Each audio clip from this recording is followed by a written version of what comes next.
Good morning പറയണോ good night പറയണോ എന്നൊന്നും അറിയില്ല. നമ്മൾ ഇന്ന് സെക്കൻഡ് ഷോ ആണ് പോയി കണ്ടത്. ഏത് പടമെന്ന് ചോദിച്ചാൽ നമ്മുടെ സർവ്വമായ.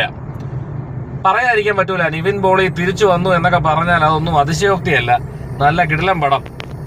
നമ്മൾ നിവിൻ പോളിയുടെ വിന്റേജ് നിവിൻ പോളി എന്നൊക്കെ ചിലർ പറയൂലേ, അങ്ങനെയൊക്കെ പറഞ്ഞാൽ തെറ്റൊന്നുമില്ല. നമ്മൾ പഴയ പല പടത്തിലും കണ്ട നിവിൻ പോളിയെ നമുക്ക് വീണ്ടും തിരിച്ചു കിട്ടി എന്ന് തന്നെ പറയാം. നിങ്ങൾ ഇത് മസ്റ്റായിട്ട് തിയേറ്ററിൽ പോയി കാണണം. ഇത് OTT വന്നിട്ട് കണ്ടാലോ ഒന്നും നിങ്ങൾക്ക് ആ ഒരു എഫക്റ്റ് കിട്ടുന്നത് എനിക്ക് അഭിപ്രായമില്ല. നിങ്ങൾക്ക് ആ ഒരു ട്രൂലി ആ ഒരു ഫീൽ കിട്ടണമെങ്കിൽ നിങ്ങൾ ഉറപ്പായിട്ട് നിങ്ങൾ തിയേറ്ററിൽ പോയി കാണണം. നല്ല പടം എന്നല്ലാതെ വേറെ ഒന്നും പറയാനില്ലാത്തൊരു സാഹചര്യം. നമ്മുടെ നിവിൻ പോളിയും അജു വർഗീസും കൂടെ ഉള്ള ആ ഒരു കോംബോ പറയാതിരിക്കാൻ പറ്റില്ല.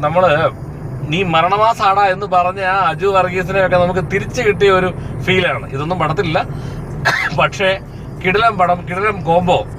ആ കോംബോ തിരിച്ചു വന്നു എന്നുള്ളത് ഒരുപാട് സന്തോഷവും ഒരുപാട് സാറ്റിസ്ഫാക്ഷനും നമുക്ക് തരുന്ന ഒരു പടമാണ്. നിങ്ങൾ 100% എക്സ്പെക്ടേഷനോടെ പോയാൽ ആ 100% എക്സ്പെക്ടേഷൻ കിട്ടുന്ന ഒരു പടം. നിങ്ങൾ ഒരു എക്സ്പെക്ടേഷൻ ഇല്ലാതെ പോയാൽ നിങ്ങൾക്ക് എക്സൈറ്റ്മെന്റ് കിട്ടുന്ന ഒരു ഭയങ്കര കിടിലൻ പടം. അതിൽ കൂടുതലൊന്നും ഈ പടത്തെക്കുറിച്ച് പറയാനില്ല. സർവ്വമായ. All the best. എല്ലാവരും പോയെന്ന് കാണണം കേട്ടോ, എല്ലാവരും പോയെന്ന് കാണണം. Thank U.